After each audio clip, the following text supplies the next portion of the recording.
Welcome back to Mid-Morning. It's a battle of the sexes in the tennis world. Serena Williams versus John McEnroe. Yeah, the former tennis bad boy. You remember from the 70s and 80s, he kind of lit up the court with his talent and attitude. Well, he talked about Serena Williams during an interview. He said Serena is the best female player ever. However, he was asked why he qualified that, why he said female player. I'll tell you why in a second, but Serena responded because, well, McEnroe said that if she were playing in the men's circuit, she'd be like 700 in the world. There's a tweet that Serena responded with saying she respects and adores John McEnroe, but keep her out of statements that are not factually based. It's obviously a hypothetical, right? There's no way you could really answer this question. This was maybe not the right way to do it. McEnroe appeared on CBS this morning. Today, he was asked, do you want to apologize?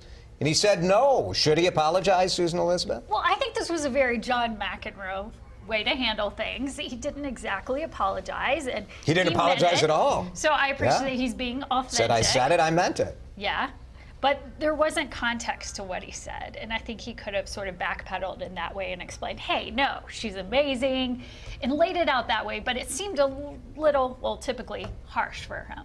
Is it demeaning to say she is the best female tennis player of all time, and then by explaining why you said female, right, to say like, well, she'd be like 700 in a match? Well, yeah. Why did he have to put that gender qualifier in there? Well, he was the one. He was the one who did. So you think he should say she's? He should celebrate her success, period, without bringing up her gender.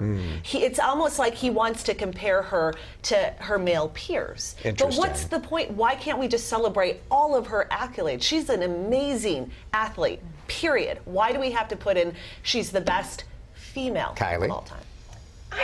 I mean, I think he's a jerk. It's his bit. I get it. He handled this in the completely wrong way. I think that he was kind of pressed a little bit, why say female and why not to. But then he had to go into like her pregnancy and, well, maybe now I could take her that she's pregnant. That's this morning on CBS this morning. He said that in the original interview as well. He didn't handle it the right way. There are different games, men's and women's tennis, and Serena has even said that. But I think dragging her in 700th just sounds really demeaning. I think it is important that he drew that distinction and said she's the best female player of all time because it is a different sport.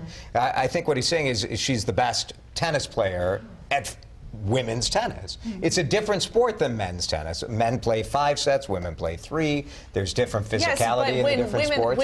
When you're asked about a male athlete, you never say he's the best male athlete of all time. But would you say that a great women's WNBA player is one of the best basketball players of all time? I would talk about her accomplishments without having to put a gender in there. But they're different sports. I don't know that that's... I would not have to put a gender in there. You talk about their skills and their accomplishments and what they've been able to do and leave gender out of it. Who cares? Then why not have one sport with women and men playing each other? Whenever asked about what he views of what she's been able to accomplish, Serena Williams, he has to put in female in there. Why can't he just celebrate? So he has done it differently in the past. In 2015 and in 2012, he called her one of the greatest athletes of the last 100 years and said after watching her win, I think it was Wimbledon, she's the greatest tennis player that he's watched. So he's done it before without that qualifier. So I think this time he's just kind of holding on to it along for the ride for publicity. And everyone's talking about his book right now. And she also gets to look like a hero. So everybody wins. I mean, everyone really wins. And she looks amazing. Wins. And we